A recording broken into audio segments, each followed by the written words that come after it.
You know the vibe. All spice, no sugar. Let's get into it.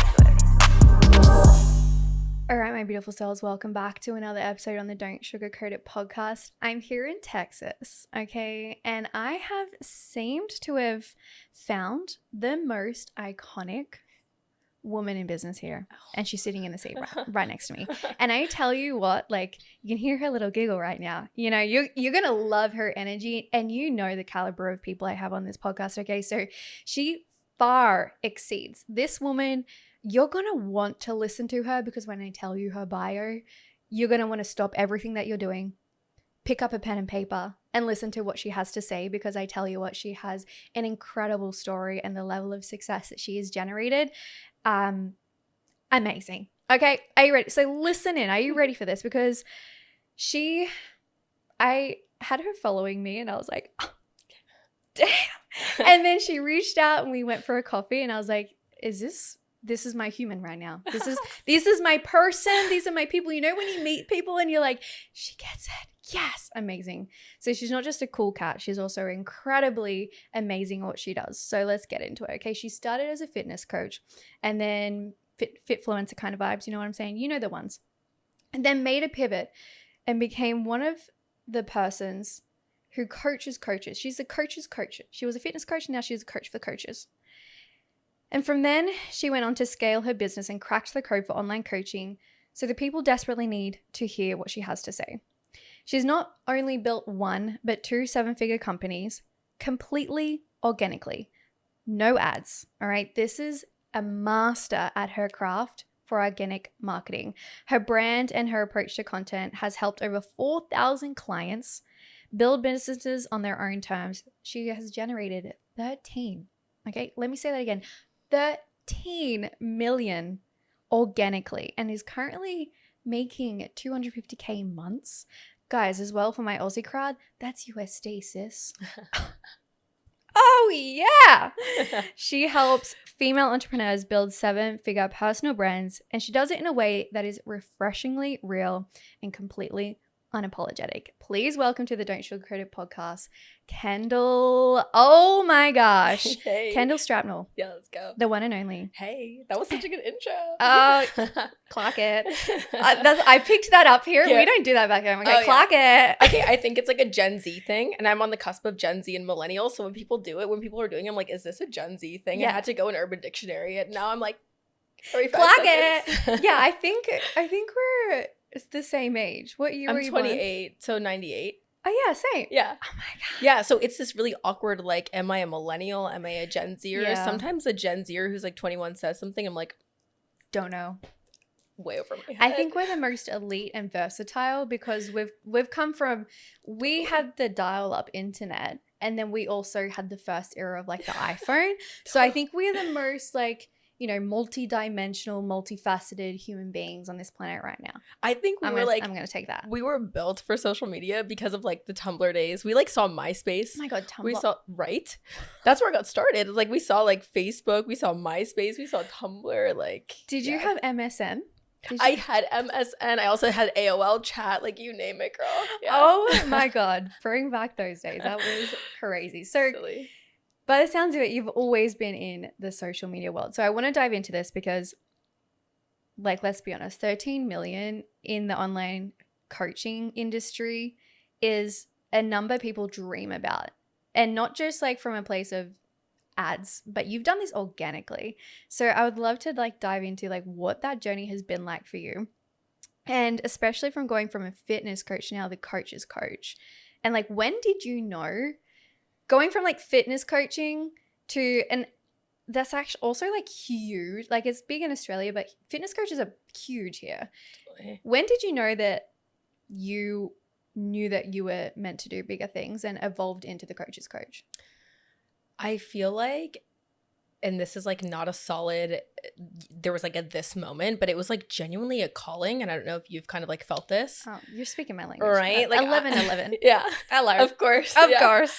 So I was fitness coaching. I had like basically put my whole entire journey from like age 14 to 18 on social media. And then that's when I actually pivoted into doing fitness coaching. And it was like purely demand. Like I feel like everything in my life, like we were talking about the other day, like looking at the dots connecting back, like everything in my life has just been like this next thing, like being open to like whatever the opportunity is that lies in front of me and being like, all right, well that kind of sounds good. And like, it's not like, You're like, there's no method here. Like there's a method to the madness, but there isn't. Totally. And it's like, you know, for me, it was always like an intoxicating journey of like, how can I just like get better and be better? And like whatever opportunities landed in front of me, it was like, oh, that's an opportunity. Like, let me not let my fear or insecurity or whatever get in the way of me taking that opportunity. And, you know, to kind of segue into even the fitness side, it was like I had somebody reach out to me who saw me training at the gym and was like, hey, like, would you do an in-person session with me? And I was like, I think, sure, like I guess. And then I started posting about that on social, and I had this girl in Switzerland reach out to me. Her name was Jody, my first client ever online. Bless. And she was like, would you do online coaching? I'm like, I don't know what that is, but like I'll give you a set of macros and whatever. I'll send you on your way and like help you. She had the most insane transformation ever, literally ever. And it was just like the next step in rolling with things. And so I was like, well, I guess I can kind of do this like online thing while I'm in college. And I hated school. I was like writing like training plans while I was like in philosophy class. And I was like trying to go for dietetics. I'm like, this makes no sense. And when I got into fitness, I had no idea it was going to take off the way that it did. And I just genuinely had like a love for it. I was like, I just want to be the best that I can at coaching, at getting women transformation. I coached on the journey that I had myself. So I was super passionate about it. And this is like 2016. So this is like, what even is an online coach? Instagram was like, this was like before Reels. It was Yeah. like one photo on Instagram with like a caption. the Valencia filter, and you're like posting your like Cobb salad from lunch. That was my life. God, that's like crazy. your Quest bars or whatever. It was Oh my so God. bad. Marketing back in those days would be completely different. You post one piece of content and you get a client. Oh my gosh. Now it's like you need to be an expert in like sales psychology. Totally, like understanding behavior change and like motivational interviewing, and there's so much to it now. But it was like back then you could breathe, and it was like 20 inbound applications. I was like, oh. Bring back the days. No, I low-key missed that so much. Yeah. But yeah, it was like I just started to build momentum in my fitness business, and then the pandemic hit. It was like right before, I would say, the pandemic. A couple people had reached out and were like, hey, how do you do this whole online coaching thing? I was like making multi-7 or 6 figures a year at that point. And I was like, well, I guess I can like kind of teach you. So I guess I'll try. And that was the thing. I was like, I'm just going to figure it out as I go. And I was like, okay, I'm kind of decent at this, you know? And then the pandemic hit, and a bunch of personal trainers lost their jobs. And they were like, dude, I like desperately need help with this. And my friend and I, he was actually launching a course on how to do the actual PT and training and nutrition side of things. And I was like, I'm looking at launching this business coaching course. Why don't we just like get together and do it? And we sold like 200 courses within the first 2 weeks of the pandemic. And I was like, okay, I don't think I have a choice but to go all in on this. And that was kind of what my pivot was. It was just like this calling of like, people need me. I know how to do it. I guess I'll just do it. I'll just go and do it. And little did I know I would fall completely in love with it. And then I juggled both my fitness business and business coaching for 3 years after that, which I do not recommend. But yeah. That is incredible. I'm interested to know, because I've noticed, like, I've worked with a lot of high level women before who have generated huge success. And you mentioned that you had that course that went bonanzas, and you sold 200 people. Yeah, it was like 200 people. Into crazy. a course in 2 weeks' time. How did you respond to that? Because was that like a huge, like, massive shift in your business results and people in your world?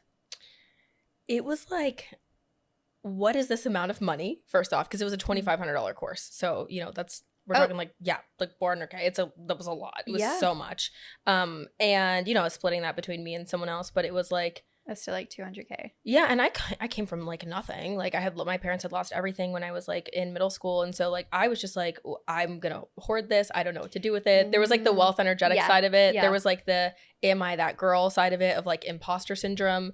But I will say it was one of those things where, you know, when you're just like in it, it's not like quite survival mode, but it's like not quite like driven by being in a healthy headspace when you're building. It was just this in between of like, I just have to go and figure it out as I go. And I think that's just genuinely where my headspace was at, was like I had a lot of responsibility I needed to hold. And I was like, okay, I'm just going to have to like figure this out and learn how to hold it as I go.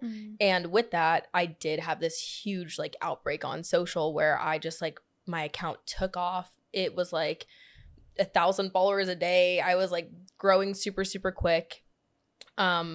On the fitness side, I hadn't actually pivoted my content to business coaching yet. I was just full on still like fitness coach, fitness influencer. But yeah, I definitely wasn't expecting to have myself like, I guess, pop off that quickly. I think in the moment, I didn't realize how much was happening though. Like looking back now, I'm like, what was all of that? You know? But I was just in it when I was in it, just like fighting the fight. Yeah. So do you feel like you mentioned like you didn't really recognize you were in it. Do you think that was like kind of a way for you to actually not even feel what was going on? Because like I feel like when you have such a huge growth phase like that, your body doesn't know how to handle it. No, I mean, this was the thing. I drove myself into the ground. Like I talk about all the time. I basically, during this time, I had already burnt out one time before where I had scaled up my fitness business and was unwilling to make hires. I literally went and traveled for 3 months. I like went to Switzerland, Italy. Like I went to so many cool places. I like crashed out basically. And like I tell the story because it's like a lot of people don't have to get to that point. But like back then there wasn't a lot of mentors in the space. This was like 2019. I had like burned myself out doing it, and then I had done it again when I launched business coaching because it was so much all at once. I didn't have the systems, I didn't have the leadership, I didn't have the emotional intelligence. I wasn't quite conscious at this point. I didn't like have my awakening at this point, and so I was just like driven off of like anxiety and like I just need to go and I just need to do this. And I ended up like acne, bloated, chronic stress, like never saw my friends. I was living in SoCal and like didn't even go to the beach for like a whole year, which I had been doing previously. And part of it was just like, okay, I'm gonna white knuckle this thing and see if I can figure it out, and completely burned myself out in the process of doing that, which looking back, I'm grateful it happened because I wouldn't be doing what I'm doing now if I didn't have that experience. But yeah, I mean, I just didn't have the tools at the time. Yeah. So like now, having gone through that, how do you mentor your clients or even mentor yourself through those massive like exponential growth phases so they don't have that burnout? Yeah. I love that you said mentor yourself because I think a lot of it is the self-leadership piece.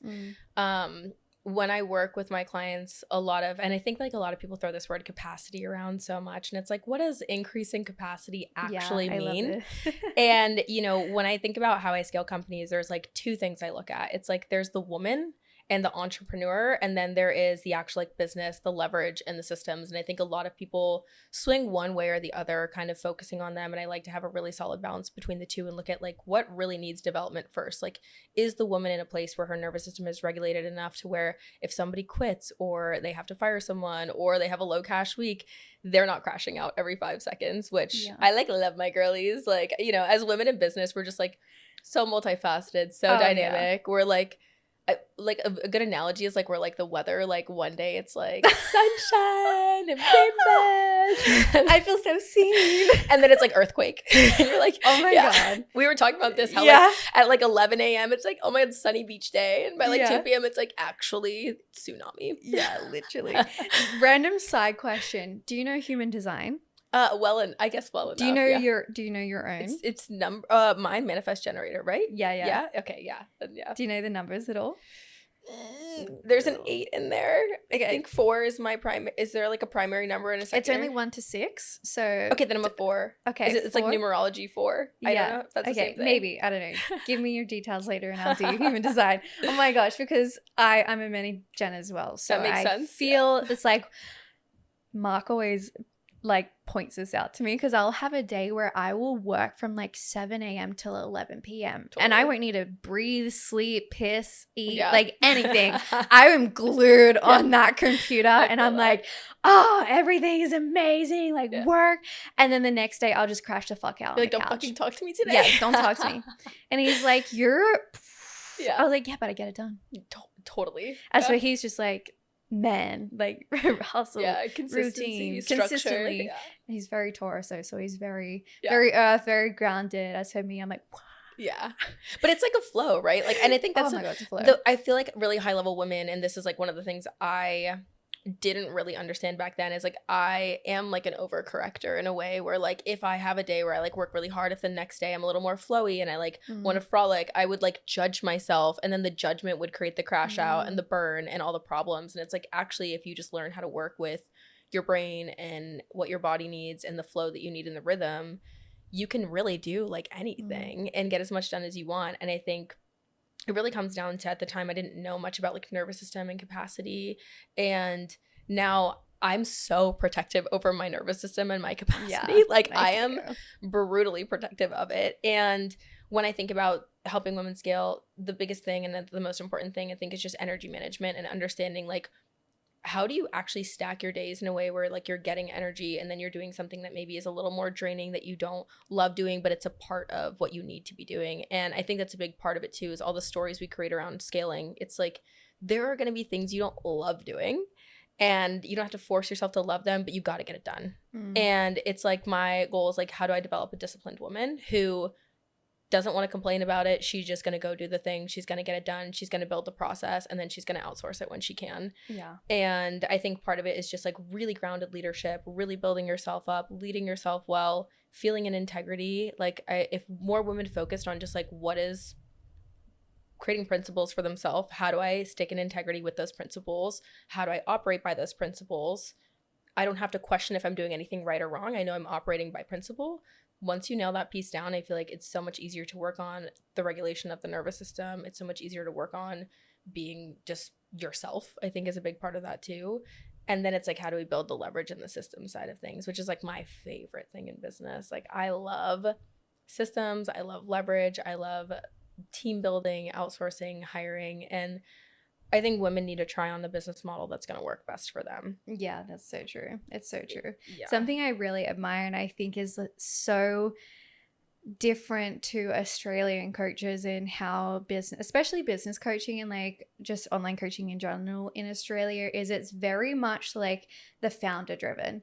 And I it's very rare truly to find a coach like yourself who has a huge team under her. Like you've got 9 coaches that are in your team, right? Yeah. And I've met like a few other people, like high level entrepreneurs here that kind of run on that same business model. And I'm really curious to know, because even for myself, because I'm at that level of like, I want to expand this, I want to grow. And I have support coaches, but I'm curious to know like, one, how you made that decision, because you mentioned before that you were just like white knuckling the whole thing, Totally. didn't want to hire, like how you made that decision. One, how did you find your person? And then what was your decision, or when did you know that you needed to bring in the next coach and the next coach and the next coach? I like to look at, you know, basically when you're looking at entrepreneurship, it's all about like teaching people how to think properly. And like my way of thinking was really broken in the sense that I did not want to relinquish control, but I wanted to have a big vision. I'm like, these two things don't align. Like having a really big coaching company where I'm able to help a lot of people, it was like I either have to look at building leverage by the way of the business model, as in like I have a group container where I'm the one leading everything, but there's not as much proximity. Or it was like the question of like, and you just have to ask different questions, I think, to really break down the thinking. But my thinking pattern then started to become, okay, how do I build this up where I can actually spread my way of thinking to other people that can then keep the proximity? And for me, the thing that I've always really valued, and honestly, mentors have like shouted at me, yelled at me, hated me for it, is I'm just like so unwilling to compromise my values when it comes to scaling. And especially when it comes to delivery, like I want high proximity. I want every woman to be touched and have touch points in a way that actually help lead her and guide her. I want her to be called out. And I can't have my eyeballs on 300 students, you know? And so it's like, how do I translate my way of thinking to somebody else who can then translate that to my students? And the best place for me to find that is people who went through my program, students, you know? And so, and I have a couple of people who didn't go through my program, but I think possess the same values, the same open-heartedness, the same open-mindedness, and kind of the same philosophy on how to operate as a person, which I think is the most important thing, is like finding people who align with the way that you want to operate in some capacity. Because essentially as a coach, especially for women, as much as I'm teaching business, I'm sure you get this, like 90% of it is just like how to operate Yeah. and like how to get shit done, you know, Yeah. and like not give up on yourself and keep going and, Yeah. and to the point where you feel super aligned and just like taking off. Yeah. It's And like, how do I become the person who's already successful when I don't fully have the results of the success yet, and just like Yeah. traversing through the limiting belief, the uncertainty, the doubt. It's like, I still experience that. I'm sure you still experience that. Like Yeah. every level you're experiencing that, you just learn how to deal with it better. Yeah. Or even just like quiet that voice. I'm like, that's funny. Yeah, and this is, I think we were like talking about this when we were on the walk the other day of like some people, I think for me having a bigger company, you know, I think some people think like I don't experience that at all. And you know, you definitely do have some people on social who are like, I have pristine thinking. I never have a single ounce of doubt. And like maybe they're not lying, but I will tell you as somebody who's just into I'm like, myself as a human being, like I feel emotion. Yeah. I'm I'm a girl. I have big feelings a lot. I have big feelings, you know? Like I'm sometimes crawled up in Brody's lap at like 5 p.m. Like that was a hard day. Yeah. I had a hard day today. And I think it's like that you. it's like the judgment cycle. People judge themselves Yeah. and it's like, hey, actually it's pretty normal to feel that way. Just like don't sit in it forever, you know?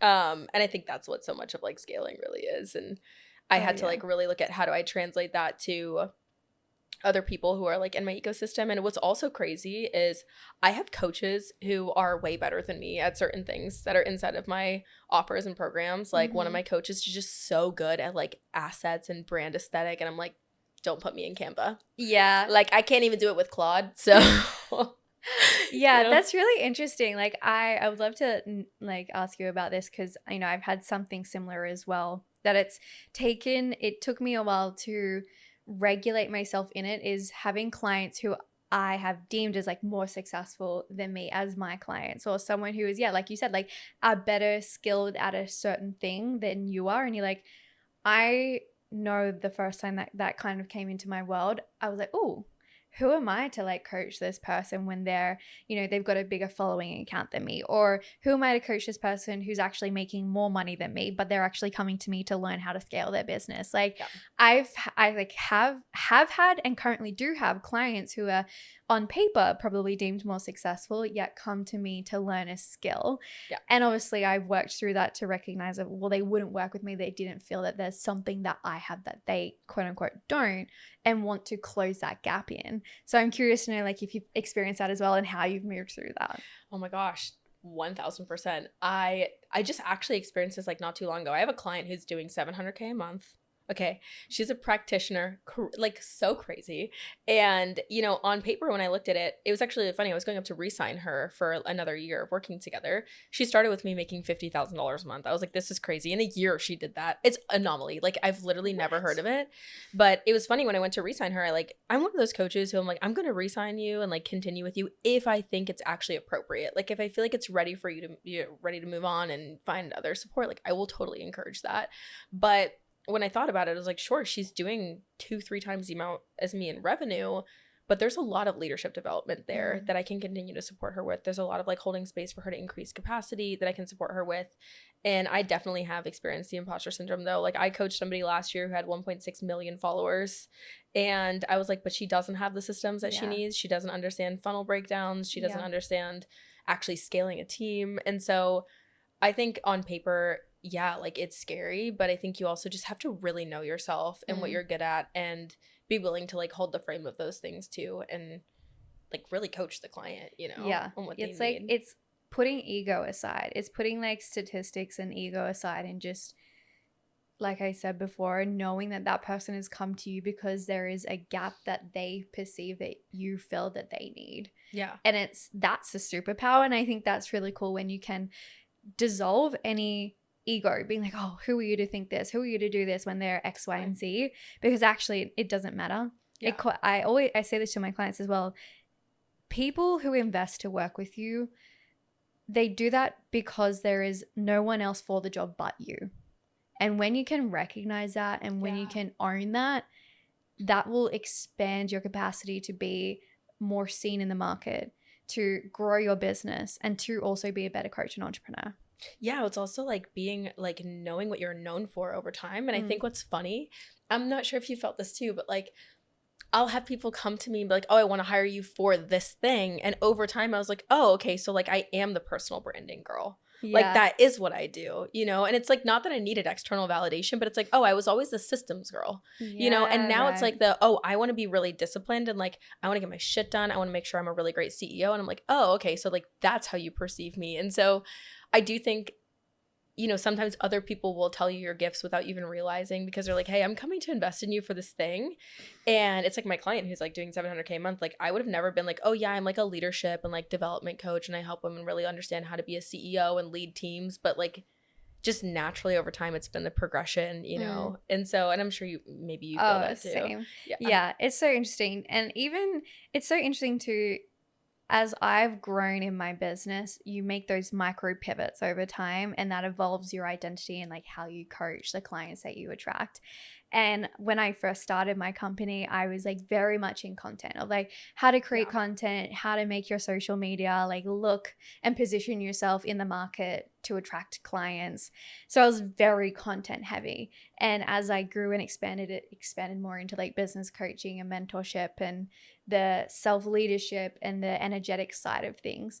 And so I see myself much more through the lens of like, you come to me when you're ready to become the woman who the success is just a byproduct of who you are. Yeah. Like I help you scale and integrate. Oh, yeah. Clack it. Clack it. Like I help you scale the woman, and your success will be just come through that organically.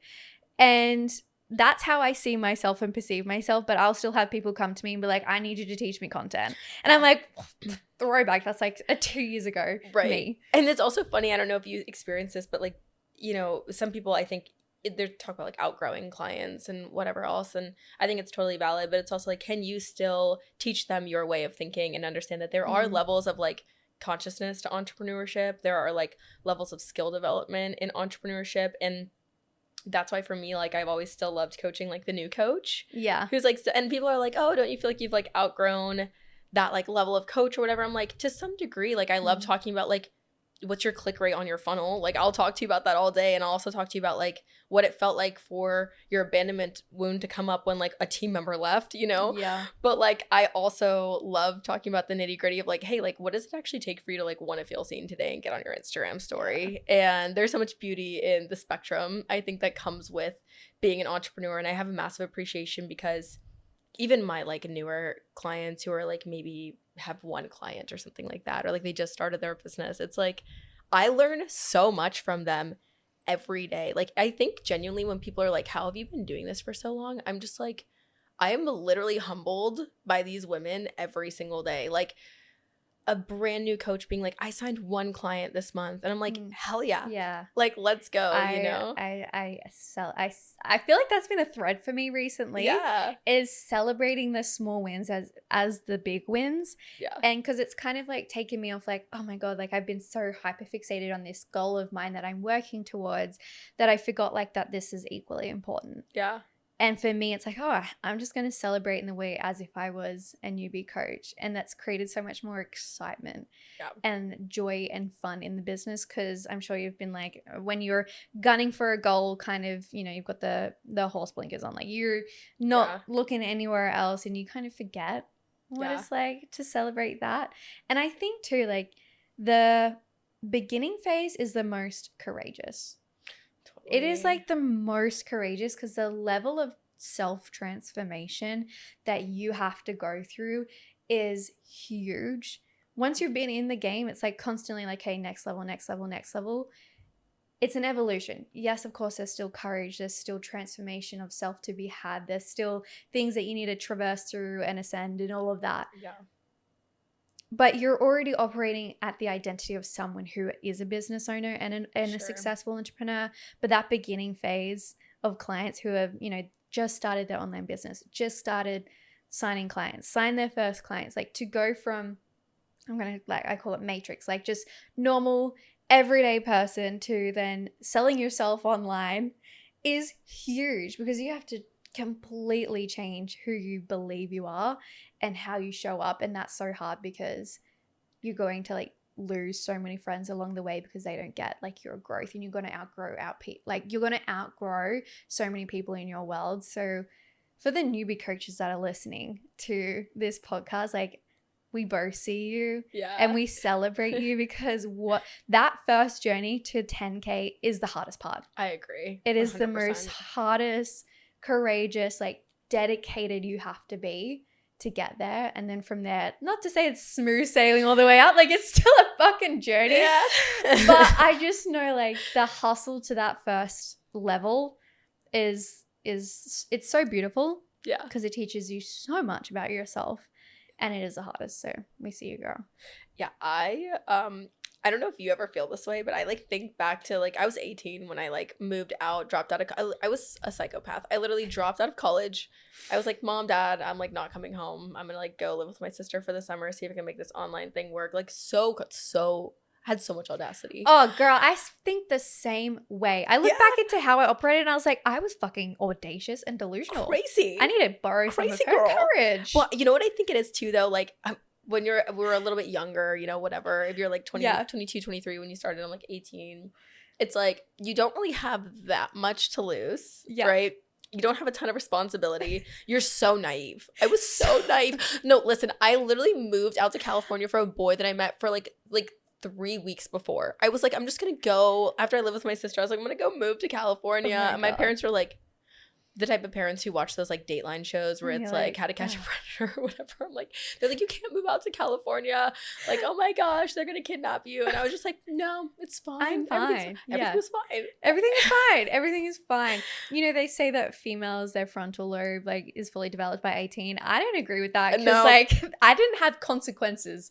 There were no consequences up here. It was just like, I'm gonna do this. There was nothing. There was no noise. I still think I possess like a little bit of that. Like, I definitely have like a very delusional, limitless mindset. It's something I like. I don't know if you experience this, but I sometimes struggle with, because like I will fight for people to just like be so delusional and they're so logical, and I'm like, no, like it's better over here. It is better over here. It's crazy over here. That's so funny. Like, I said that same thing about myself. I'm like, I was a psychopath. I was a psychopath. I look back at that first period where I scaled to like my first 6 figures.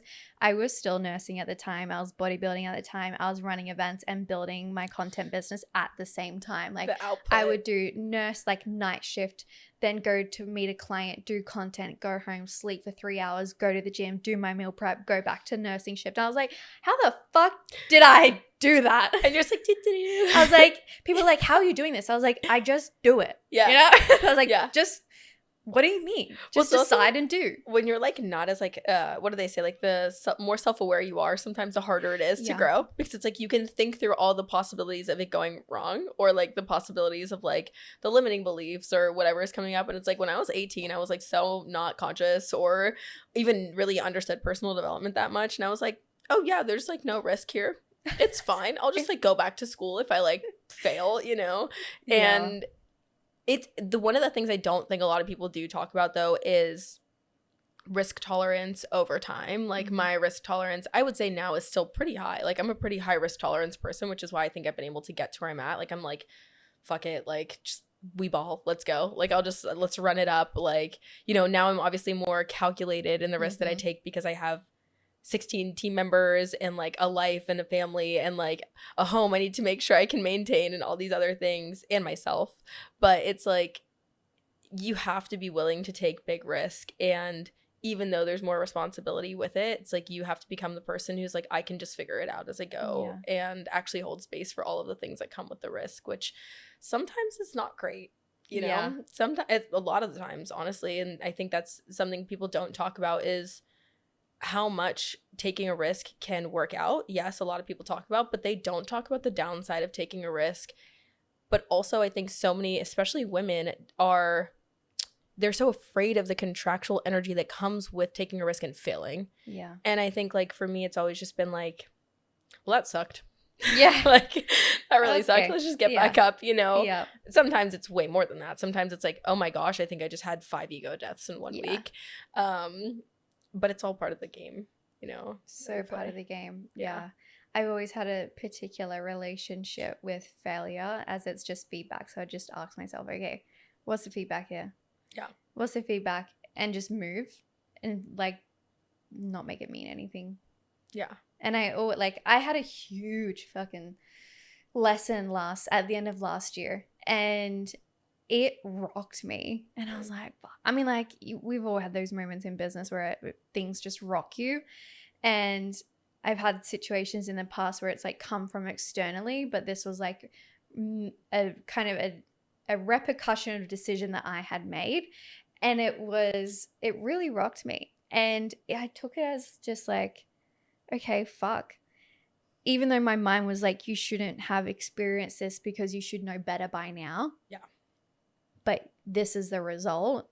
I just remember sitting there and like calling my mentors and being like, okay, well, this is the situation. What feedback do we have? Like, how can we make this better? And it was like through an Australian tour I ran, and I had 4 events back to back, and it was the first event. And I had like gassed myself up into the event in marketing. Like everything that had once previously worked for my events stopped working. Getting people in, having tickets sold, like everything, like before, like I would have double the size of the room. And I was like, no matter what I was doing, nothing was moving, nothing was like selling tickets. And I was like, what the fuck? And I was like, it's okay, it's going to be fine. Once I run the event, it's going to be profitable, it's going to be worth my time. First event, absolute flop. Like the worst show up rate I've ever had. And this is like 4 Australian tours in. So my analytical brain was like, you should be better than this. You should have better results than this. Who do you think you are? Like you're clearly not as good as what you think you are. Yeah. Like going to town. Yeah. And even with that show up rate, like no conversions. And that's the first time since running an event that I didn't have a single conversion from an event. And that rocked me because I was like, whoa, like shit, maybe I actually don't know my shit. Maybe I'm actually not as good as what I think I am. Maybe I should just stop. Like maybe I should throw in the towel. Like clearly the universe is telling me and showing me the signs. And I had 3 events back to back after that. And I remember just getting on the phone with my mentor and be like, okay, what's the game plan? I got on the phone with another mentor of mine. I was like, how do we fix this? What do we do? And I remember specifically because the room was pretty much like 90% a cold audience, and I was used to selling to a warm audience. And he's like, okay, what was the difference in the room and how did you show up? And I learned so much because I was showing up in the way of used to show up in front of a warm audience of people who already know me and my playfulness and my sarcasm and my directness. And for this audience who had never met me before, it was like didn't work. It was too cold. There was no connection. Therefore, there was no conversion. It's just like in content, right? If there's no connection in the content, there's no conversion in your content. And he looked at me and he's like, I know this sucks right now. I know you've poured so much into it, but how big do you want your events to be in the future? And I was like, well, I want to go global. I want to have 500,000 people events. He's like, what percentage of that audience do you think is going to be a cold audience who have never met you before? And I was like, probably a large portion of that. Yeah. And he's like, so what are you actually learning in this moment?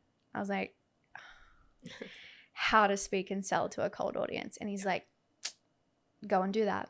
And then so the next 3 events had my highest conversion rate afterwards. Oh my gosh. And so what did you shift in how you delivered? That's amazing. Yeah, it was a huge curveball. It was literally the connection piece. Yeah. At the beginning of the day, my intention was to connect with every single person at the event. Wow. And create so much harmony in the room where I could get every single person up in the room dancing and following me in rapport. So that would be my goal, and that would be my indicator. If I can get everyone in the room dancing and following me with the moves that I'm doing, I know that I've connected every single person in the room and we're in rapport, and that's a warm audience. That's awesome. That was my goal. Yeah. In the first like half an hour, I was like, I have to nail that. And so I did that, and then it turned out to be like my highest conversion from day events. Clack it. You know what's crazy? Like you saying that is even similar to the online space is like when you're, again, the white knuckling thing, when you're like white knuckling it and you start telling yourself all these stories of like, what am I doing wrong? What am I not doing right? You like completely mitigate any opportunity to have the lesson fall into your lap, which is why you have things like, we have things like mentors and people to tell us, hey, actually zoom out a little bit here, but that's awesome because I feel like even in the online space, events, I'm sure they're a huge deal.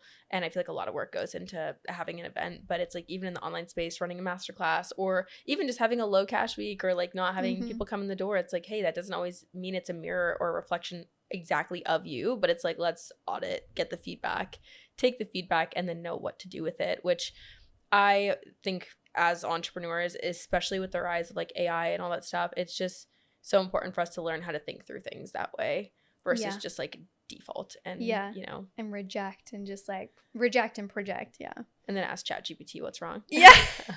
Hey, we all know that chat is actually our therapist now, so chat daddy. Oh my gosh, chat daddy.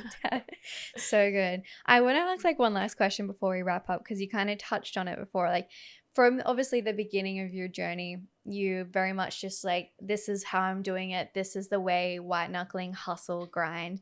And then you mentioned that you had a bit of a spiritual awakening, conscious awakening. I'm curious to know like what that was like for you and how did it impact your business? Oh my gosh. Yeah, this is like I hired a mentor. So this is so funny. I came to Austin. I was living in San Diego at the time. Joined this program I just like had no business being in. Okay, I was like 21, maybe 22 at the time. It was like an ads program. I was like only doing fitness coaching mainly at this point. And I like purely believe the reason I joined that program and went to their event was to meet my mentor. His name was Artemis. And he like walked up to me. I joined the program. I'm like, I'll come to your event, whatever, even though I'm not really like using this program right now. I just want to like be in a room full of like big baller people. It's like all 50-year-old men. I'm like showing up in a pink blazer. I have like this similar hairstyle that you have, like really high ponytail, like just think boots. I like think I'm so cute. I was cute. And like they're all just like, what are you doing here? Like the vibe was just like, what is going on right now? And this man, this like really sweet older man was like, I don't know why, but I energetically feel pulled to come sit next to you. And I was like, that's fucking weird, bro. I was like so turned off by it. I was like, that is so weird. I'm like so 3D at this point, have no idea what's going on. And I was like, okay, sounds good. I'm like texting my partner at the time, like this creepy dude's like sitting next to me. He ends up being so wonderful. He's also not integrated. He's like very conscious human, was like, I don't really care about the ads right now. Let's like have conversation around this like kind of like framework he had learned from called wealth dynamics, which honestly changed my life. It talks a lot about like the levels of consciousness and entrepreneurship and how to develop into them and how they affect your business. And I was like, oh, this is kind of like cool, whatever. And I like stay connected with him. I go home and he's like, I would love to do one-on-one coaching calls with you. Just like literally so kind of him, was like, I'll just gift you some coaching sessions. Wow. And he did this thing called super conscious recoding. And at the time, like I wasn't super like spiritual or like I wasn't like super open. I'm like, this is so dumb. I was just like so mad. I was just like, I'm like sitting here like trying to like meditate or whatever. And he's like taking me through these like recode sessions where we got to a point where like I was in visualization with him, like guided meditation. And he just started like unpacking some of the things where I was like, oh, this is why I do this. And like, this is why I operate this way. And like, this is stuff from my childhood. And I'm like not showing up in any capacity from my inner child, and just learned all these like things about myself and how I like developed into who I was. And you know what it's like when you like kind of start getting into it. You're like, it's intoxicating. Oh yeah, it's so good. And at the time too, I was like, yes, like I want to self-identify with all my shadow parts. Like I was just like so in it. And I feel like I kind of evolved. Like there's like an evolution that happens spiritually there. But I think it just really allowed me to open my eyes to my true nature and purpose. And that's so much of what he focused on with me. It was like I grew up in a household where everything was performative. Everything was, how can I get recognition? How can I not be neglected today? How can I get attention, essentially? And I spent most of my life in my early adulthood just trying to get validation from everybody else. And going through those recode sessions with him, and really him asking me so many questions around like, what is my true nature, my true purpose? I was like, oh my gosh, I'm like really put here to help develop women. Like, and I hated women growing up. I was terrified of them. I was like, so my mom's amazing, but just like a little more cold. That was like my model for what it was like to have a relationship with women. And I was like, I love women. I'm obsessed with them. Like, they're amazing. And that's when I think had kind of like my awakening. I didn't even realize at the time, but it's like now looking back, I just got more connected to myself, and I stopped outsourcing my question asking and my power to everything and anyone else. Like, it wasn't about social media validating me. It wasn't about clients validating me or even my mentors. It was like, what do I want to do? And what is like my true nature and purpose being here? And that just started kicking off even more of those like little things and little nuggets being dropped in. And it's funny, like I don't know if you can relate to this, but I've just had so many moments where I'm like, I don't know, that was just divine. Like, I don't know what or how that happened. Even like us talking about meeting Everything. our men, I'm like, oh my gosh, my whole life has just been like one divine drop in after the next. And So divine. I think you have to be conscious and open enough to even receive those things, because I think that people have divine things put in front of them every day. They're just not who they need to be yet to receive them. Yes. Oh, that was so Oh, great. I got goosebumps. Oh, Ooh. goose. That was so great. And it really is like divine intervention when you are the person that you need to be, who is ready, like open and ready to receive that transmission, it'll come through. Yeah. It'll come through. Like, I still remember the first moment for me was such a divine intervention as well, of just like, this is what you need to go and do, and you need to go and do this thing. I couldn't even explain it. I couldn't even tell you what it was. I couldn't even explain it. I just had like, it was like someone was screaming at me like, go here now today. Yeah. And then I met someone who then put me into a program called NLP, and I did my NLP like certificates. I didn't even know what online coaching was. I didn't even know what life coaching was. I was just like, I just want to be a better person and learn more about myself. And then I discovered this thing, and that was the catalyst. I was like, I always say my life felt like, you know, the movie Wizard of Oz? Mm-hmm. And at the beginning of the movie, it's black and white. Yeah. And then she goes into the tornado up into Ozland, and then it's all color. Yeah. That's how I feel like my life was like. Yes. It's like that resonates. Life 3D, black and white, just following the herd, and then had my awakening, and then it's like life is literally in color now. Yeah. Yeah. And it's so crazy to me. I know everyone's on their own path and journey, but when you see people who haven't yet, Yeah. you know, and I think that's like the beauty of like what we do with coaching too, is like, I love when I get someone who comes in, I'm like, oh, you haven't been there yet, Yeah. you know? And it's not always our job to wake everyone up, you know, but Yeah. I do think like it is a big part of what at least keeps me going every day. Yeah. Yeah. It's so beautiful. Oh my gosh. Oh my gosh. Oh my goodness. Oh my goodness. Oh my That was gosh. awesome.